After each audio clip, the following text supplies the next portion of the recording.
হাসপাতালে আছেন সহকর্মী জাওয়াদ মাহমুদ। সরাসরি চলে যাচ্ছি তার কাছে। জাওয়াদ, বেগম জিয়ার শারীরিক অবস্থার সবশেষ পরিস্থিতি সম্পর্কে জানাবেন, আর ব্রিফিং কখন শুরু হবে, আর হাসপাতাল হেলিকপ্টার মহড়া কি শুরু হয়েছে কিনা জানাবেন। ইনি প্রথমে আপনার প্রথম প্রশ্নটি দিয়ে শুরু করতে চাচ্ছি। বেগম খালেদা জিয়ার শারীরিক অবস্থা সেটি মূলত কিছুক্ষণ আগে বিএনপির জ্যেষ্ঠ যুগ্ম মহাসচিব অ্যাডভোকেট রুহুল কবির রিজভী তিনি নয়াপল্টনের কেন্দ্রীয় কার্যালয়ে একটি ব্রিফ করেছেন। সেখানে বলেছেন যে বেগম খালেদা জিয়ার অবস্থা অপরিবর্তিত আছে এবং চিকিৎসকরা যে ধরনের চিকিৎসা দিচ্ছেন সেটি তিনি গ্রহণ করতে পারছেন। এটি ছিল সব তথ্য। এবং আরেকটি বিষয় হচ্ছে যে বেলা 12টায় মূলত আমরা এখন যেখানে দাঁড়িয়ে আছি ঠিক এবারকার হাসপাতালের সামনে, এখানে বেগম খালেদা জিয়ার ব্যক্তিগত চিকিৎসক এবং স্থায়ী কমিটির সদস্য ডক্টর এজেডএম জাহিদ হোসেন তার একটা ব্রিফ করার কথা রয়েছে, কিন্তু কিছুক্ষণ আগে দলের পক্ষ থেকে জানানো হয়েছে যে সেটি পিছিয়ে 12:30 থেকে 1টা নাগাদ করার পরিকল্পনা তারা করছেন।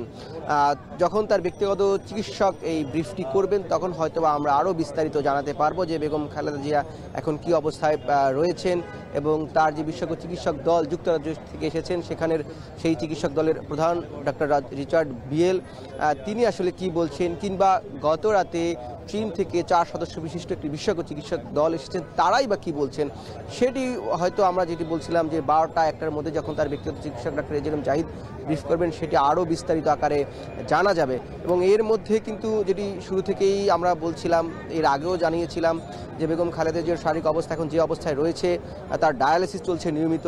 তিনি যদি আরেকটু উন্নতি করে তাহলে তাকে লন্ডন নিয়ে যাওয়ার চিন্তা ভাবনা করছে তার পরিবার এবং দল। এর আগে আমরা দেখছি যে চলতি বছরে কিন্তু বেগম খালেদা জিয়া কাতার আমিরের পাঠানো একটি বিশেষ এয়ার অ্যাম্বুলেন্সে তাকে লন্ডন নিয়ে যাওয়া হয়েছিল। এবং এটিও আমরা জানতে পেরেছি যে কাতার সরকারের পক্ষ থেকে জানানো হয়েছে যে যে কোনো মুহূর্তে তারা সেই এয়ার অ্যাম্বুলেন্সটা দিয়ে বেগম খালেদা জিয়া যাতে উড্ডয়ন করতে পারেন, উন্নত চিকিৎসার জন্য লন্ডন যেতে পারেন, সেজন্য কাতারের এই অ্যাম্বুলেন্সটি প্রস্তুত করা আছে এবং সব ধরনের সহযোগিতা কাতার সরকারের পক্ষ থেকে করার একটি তারা সেটি জানিয়েছেন ইতিমধ্যেই। এই ছিল এটি একটি বিষয়। এবং আরেকটি বিষয় যেটি আপনি জানতে চেয়েছেন, যেহেতু বেগম খালেদা জিয়াকে অতি গুরুত্বপূর্ণ ব্যক্তি হিসেবে রাষ্ট্র চিহ্নিত করেছে এবং সেই থেকেই আমরা দেখছি যে এই হাসপাতালের সামনে বিশেষ প্রোটোকল ব্যবস্থা করা হয়েছে। ভিতরে এসএসএফ সদস্যরা তার নিরাপত্তায় নিয়োজিত রয়েছেন এবং এই যে গেটের বাইরে ঠিক আমার পেছনে আমরা দেখতে পাচ্ছি যে ব্যারিকেড দিয়ে রেখেছে পুলিশে। শুরুর দিকগুলোতে কিন্তু এরকম ছিল না, অর্থাৎ যেদিন থেকে তাকে অতি গুরুত্বপূর্ণ ব্যক্তি হিসেবে ঘোষণা করা হয় সরকারের পক্ষ থেকে সেদিন থেকেই এই ব্যবস্থা করা হয়েছে।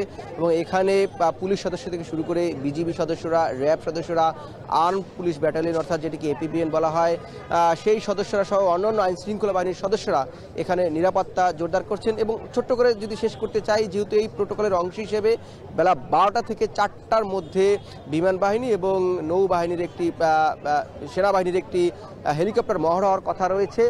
সেটি যদি এখন সুনির্দিষ্টভাবে সময় আমরা জানতে পারিনি, জানতে পারলে সেটি আপনাদের মাধ্যমে জানিয়ে দেওয়া হবে। এই ছিল এখন পর্যন্ত রাজধানীর রেভারকেয়ার হাসপাতাল থেকে আমার কাছে বেগম খালেদা জিয়ার চিকিৎসা সংক্রান্ত সব শেষ। রেভারকেয়ার হাসপাতাল থেকে যুক্ত ছিলেন সহকর্মী জাওয়াদ মাহমুদ।